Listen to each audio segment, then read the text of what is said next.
Day in my life.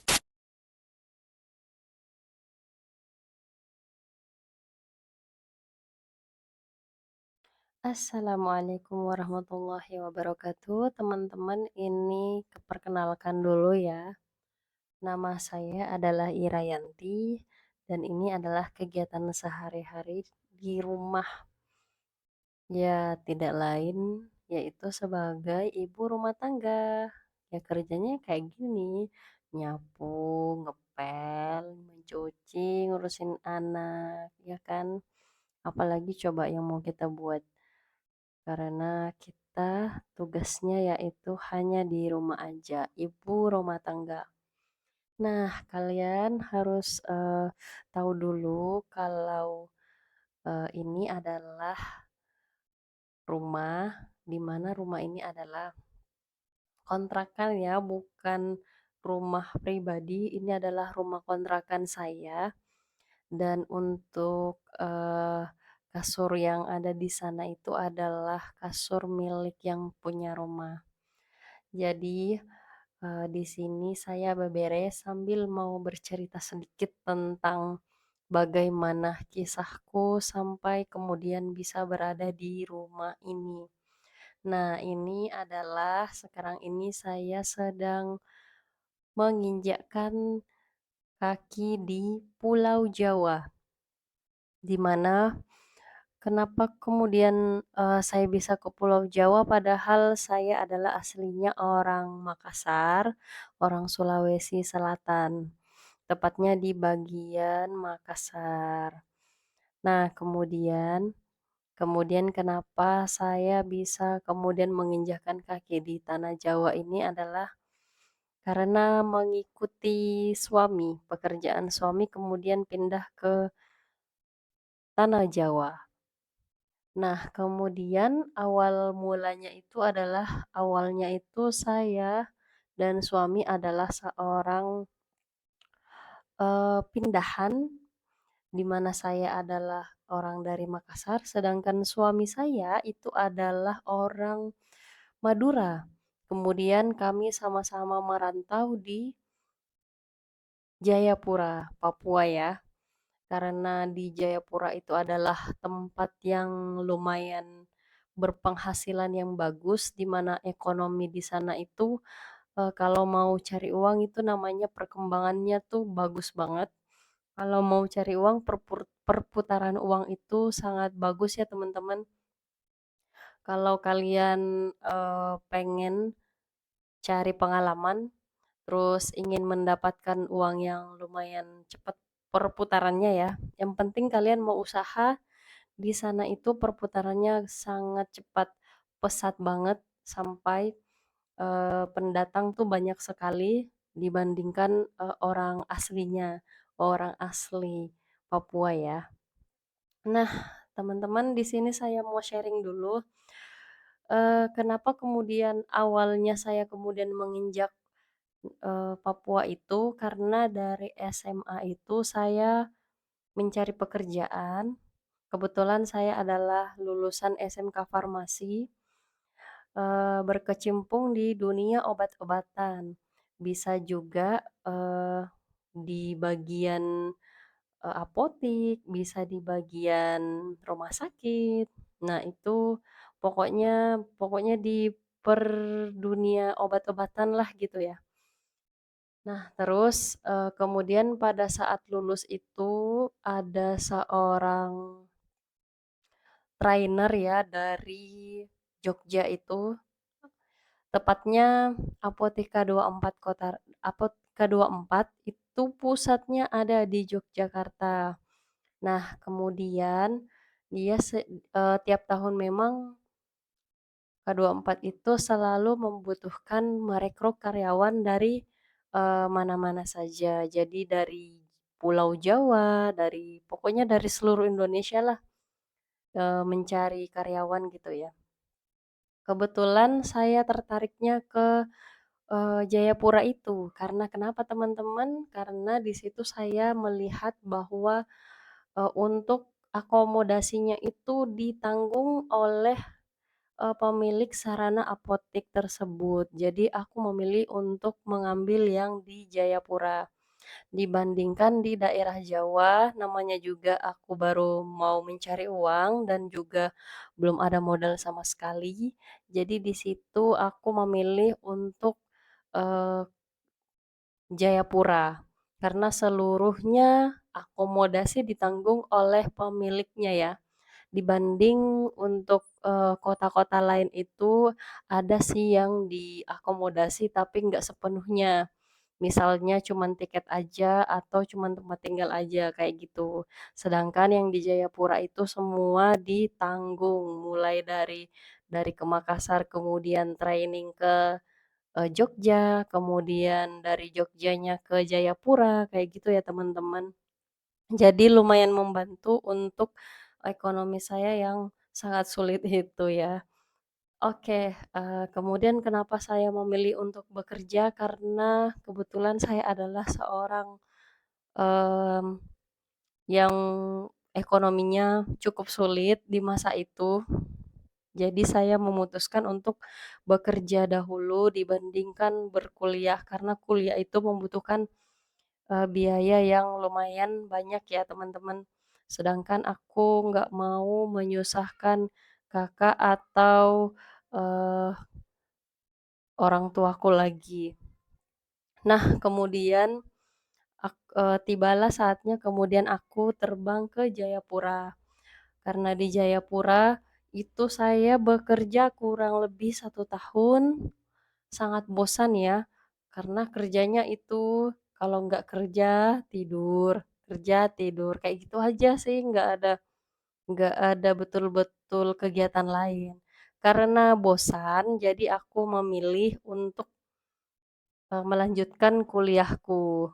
Karena aku melihat peluang untuk kuliah itu lumayan ada, maksudnya dari dananya ada, waktunya juga bisa diatur karena kebetulan Apotika 24 itu adalah apotik yang bekerja di 3 shift. Jadi aku memilih untuk, kuliah, melanjutkan kuliahku. Jadi aku mengambil jurusan yang sama yaitu farmasi. Kenapa sih aku kenapa sih, pilih jurusan farmasi itu? Awalnya saya nggak suka ya, cuman disuruh sama orang tua, disuruh masuk, dan dibiayain, eee, emosi sih awalnya tuh nggak suka banget karena farmasi itu identik dengan hafalan. Hafalan lalu bahasanya itu loh, bahasa planet ya, susah banget, harus dihafal pula, ya Allah, pokoknya tuh dulu tuh perjuangan banget, guys. Nah, karena, bosan, lama-lama juga aku suka gitu ya, meskipun bahasanya planet, terus, susah banget pelajarannya, banyak banget pelajarannya, ada farmakologi lah, farmagnosi lah, aduh pokoknya stres lah saat itu.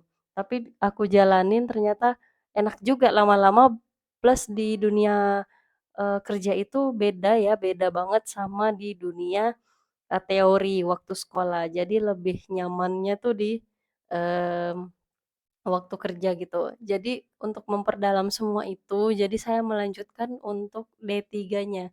Karena kebetulan waktu itu saya mendaftar di universitas negeri itu, karena adanya di sana Papua itu kan nggak terlalu luas, jadi untuk, farmasinya sendiri negerinya itu cuman satu, itu pun S1. Kalau yang swastanya adanya D3 dan saya lulusnya di D3 swasta. Karena saya ingin sekali masuk di S1 tapi nggak bisa, nggak lulus. Jadi aku, memutuskan untuk di D3-nya aja, nggak apa-apa. Karena D3 itu katanya ya, lebih banyak mempelajari, eee, praktek daripada teori kayak gitu. Sedangkan untuk S1 katanya teori itu lebih banyak daripada prakteknya. Jadi aku mencoba mencoba setahun, kan D3 itu 3 tahun ya teman-teman. Jadi 3 tahun itu aku menjalani semuanya dengan, penuh perjuangan gitu ya. Ternyata perjuangan banget karena misal pagi harus kuliah, jadi saya harus atur waktu nih. Misalnya pagi saya kuliah, nah besoknya itu saya harus ngambil shift sore atau malam, kayak gitu. Soalnya besoknya mau kuliah lagi. Jadi betul-betul terkuras energi saat itu ya. Tapi dijalani dengan, bahagia, ya begitulah teman-teman. Nah, sampai di Jayapura lah. Sampai di Jayapura saya kuliah kerja, kayak gitu. Nah, kemudian bertemu dengan suami di Jayapura, lanjut, kurang lebih aku di Jayapura itu sekitar 10 sampai 11 tahun lah. Kemudian karena suami itu pengen banget katanya menginjakkan kaki di tanah Jawa dan kebetulan, PSA-nya itu buka di, tanah Jawa ini, tepatnya di Jawa Tengah, Kota Pekalongan gitu. Jadi saat ini kita berada di Kota Pekalongan, kita sedang, ngontrak juga ya ini namanya, rumah ini bukan rumah aku, ini adalah rumah kontrakan dan alhamdulillahnya murah banget guys. Ini karena yang punya rumah itu adalah murabbi aku. Murabbi itu artinya guru ngaji ya, guru ngaji aku. Alhamdulillah dia punya rumah yang nggak ditempatin, karena ibunya sakit, makanya rumahnya dikosongin. Jadi dia, murabbiku kemudian tinggal bersama ibunya untuk ngurusin katanya. Dan alhamdulillahnya beliau ini sangat baik, dia memberikan kami rumahnya ini dengan harga yang sangat murah, dengan ukuran rumah seluas ini ya menurutku itu murah banget sih. Kemudian karena di sini betul-betul, suami aja yang kerja, beda banget sama di Jayapura, karena Jayapura aku juga kerja. Buka laundry gitu ya, lancar alhamdulillah, tapi pas ke sini-sini, eee, pas pindah ke Jawa ini betul-betul kosong gitu ya. Tapi tetap harus disyukuri, harus bersyukur atas segala sesuatu, karena semuanya itu Allah sudah atur, untuk rezeki pasti akan ada, tidak mungkin tidak ada. Selama kita masih hidup dan mau berusaha, insya Allah tetap akan ada. Oh iya teman-teman, ini aku nyapunya udah sampai di luar aja. Aduh, wasa banget deh. Nah lanjut nih, ya aku menjemur dulu ya. Nah di sini tuh rumah ini benar-benar luas ya teman-teman. Betul-betul lapang lah. Karena selama ini saya ngekos itu rumah sempit. Kalau nggak 2 petak ya 3 petak. Isinya dapur, kamar, ruang tamu, ya sudah sama kamar mandi satu kayak gitu aja, sempit banget. Tapi Masya Allah ini dapat rumah yang luas banget, terus harga murah. Jadi bersyukur banget Allah mempertemukan, aku dengan orang-orang yang sangat baik seperti murabbiku. Jadi ketika kita baik, maka Allah pun akan mempertemukan kita dengan orang-orang yang baik gitu ya teman-teman. Nah, di sini tuh, adalah video pertama aku, di mana video ini adalah video, day in my life ya. Semoga kalian suka, nggak bosen, ya kayak karena kehidupan ibu rumah tangga ya kayak gini-gini aja. Karena aku punya anak 2, alhamdulillahnya sudah 2, jadi ada hiburan. Kalau nggak ada anak ya bosen juga ya. Maksudnya apalagi nggak kerja, di rumah aja, ya udah gitu-gitu aja terus kerjaannya. Nah kemudian, setelah ini, setelah di Jayapura kemudian pindah ke, eee, tanah Jawa atau Pekalongan ini, kemudian nantinya kami akan selanjutnya ke kota mana lagi ya? Menurut teman-teman bagusnya di mana ya? Jadi kita tuh udah keliling-keliling dari Sabang sampai Merauke. Ya, gitulah teman-teman. Disyukurin aja ya.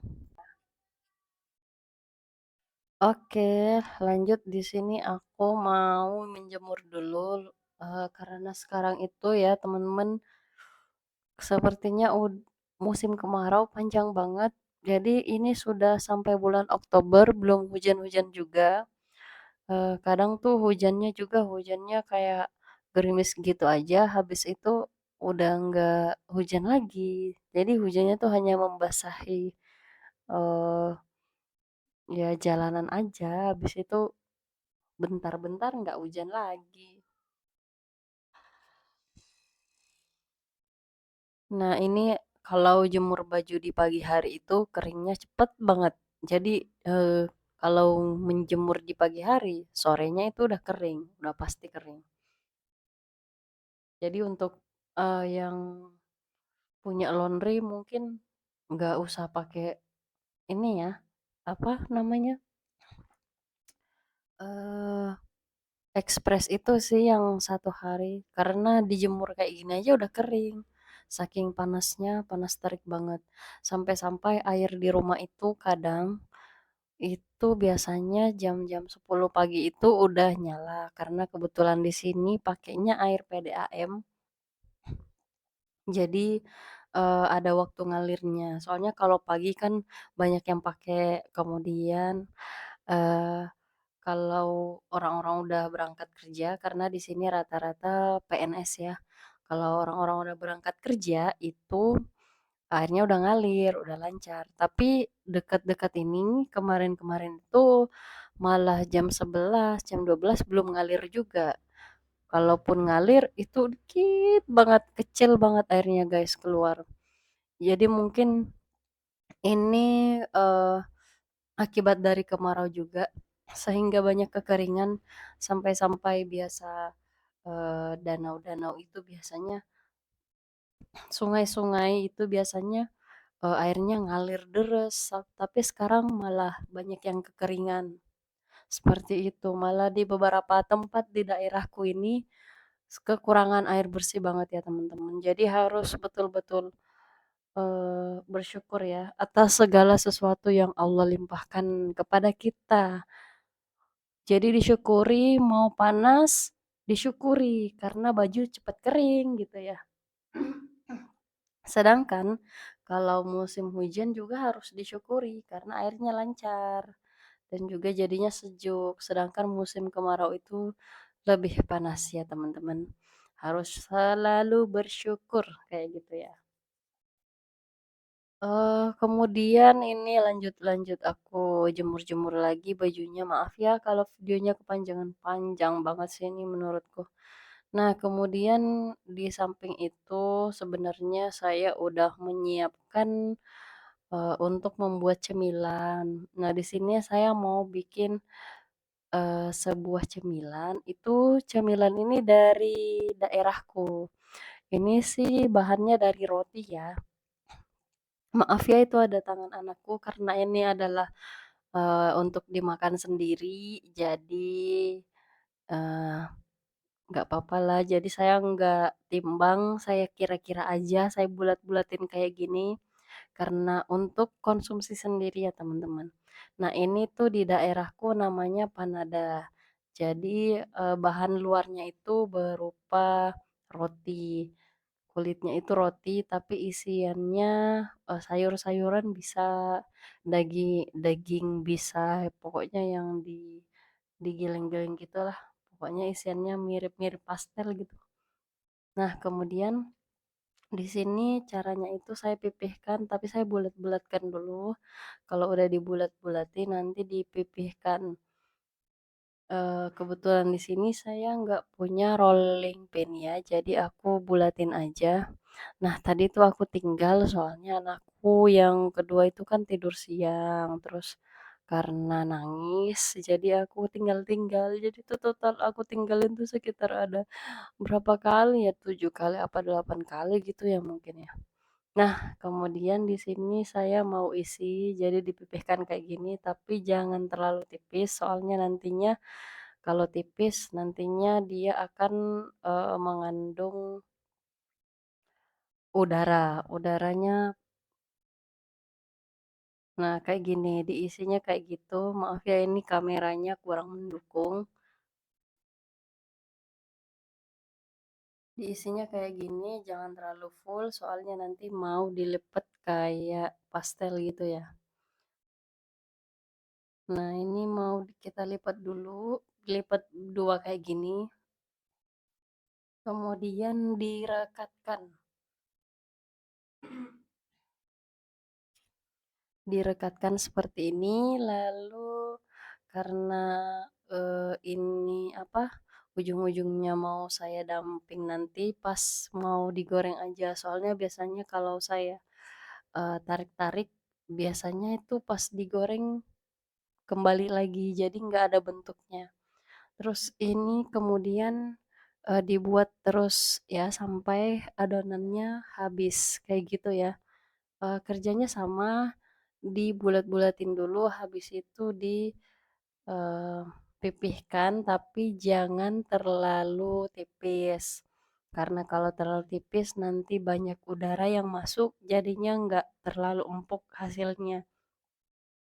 Beberapa kali saya coba itu gagal, karena ini pemula ya teman-teman, jadinya alhamdulillah ini udah berhasil pakai resep yang berulang-ulang kali dibuat selalu gagal. Tapi yang ini alhamdulillah sudah membaik ya teman-teman. Untuk resepnya sendiri, nanti akan saya share di video selanjutnya ya. Untuk isiannya di sini saya hanya menggunakan, wortel dan juga kentang yang diparut. Kemudian nantinya ditumis, kebetulan di rumah ada ayam yang sudah dimasak, eee, saya campurkan ayamnya sedikit ke dalam sayurannya itu. Nah, kalau kalau sudah nanti ditumis aja pakai sayurannya, wortel, dan si ayamnya tadi, seperti itu. Nah, ini saya buat sampai adonannya selesai lumayan lama ya teman-teman, tapi harus bersabar. Nah, ini dia hasil adonannya sudah, jadinya seperti ini. Ini mau saya panaskan dahulu, minyaknya di atas wajan seperti ini. Jadi apinya nggak usah terlalu besar, apinya pakai yang sedang aja kalau mau panaskan si minyaknya ini. Tapi kalau udah mau digoreng nanti harus dikecilkan. Api yang paling kecil yang cenderung hampir mati gitu ya teman-teman.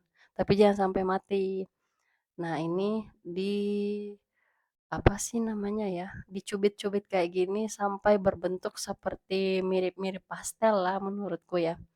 Nah ini tuh kayak pastel, tapi ini di tempatku itu namanya panada bukan pastel karena adonannya adonan roti. Kalau pastel sendiri itu adonannya adonan dari kulitnya tipis banget. Jadi kalau pastel itu cuman pakai terigu, air sama mentega atau margarin. Ada juga yang cuma menggunakan minyak ya gitu ya. Kalau ini pakai adonan roti. Jadi bagi yang terbiasa membuat roti ya seperti inilah kalian bisa mempraktekkannya di rumah ya gitu. Oke, ini karena sudah panas, ini aku turunkan dan langsung aku turunkan pas sudah dicubit-cubit kayak gini biar ada teksturnya pada saat setelah dimasak kayak gitu ya.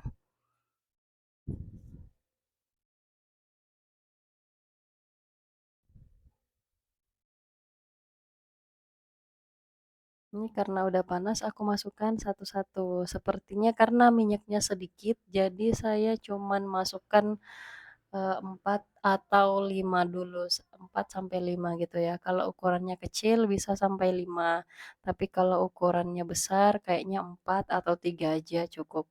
Nah, ini mohon maaf karena tidak seragam karena bukan untuk dijual. Untuk dimakan aja aku malas buat nimbangnya ya. Jadi aku cuman memperkira-kirakan saja dan aku bulat-bulatin kayak tadi. Nah, seperti ini. Jadi jangan selalu dibolak-balik soalnya karena adonan roti itu kan mengandung bisa menyerap minyak. Jadi nuangnya cuman cukup sekali aja, dibaliknya maksudnya. Dibaliknya cukup sekali aja teman-teman gitu. Nah, sambil menggoreng saya selesaikan juga untuk yang dicubit-cubit buat ujungnya lagi supaya, setelah yang di atas itu sudah kuangkat, yang di bawah langsung bisa naik. Tapi tenang aja, yang, dicubit-cubit itu tetap, bertekstur, yang penting jangan ditinggal terlalu lama gitu ya, teman-teman. Nah, seperti ini kita angkat lagi, tiriskan lagi, lakukan semuanya sampai selesai, kayak gitu.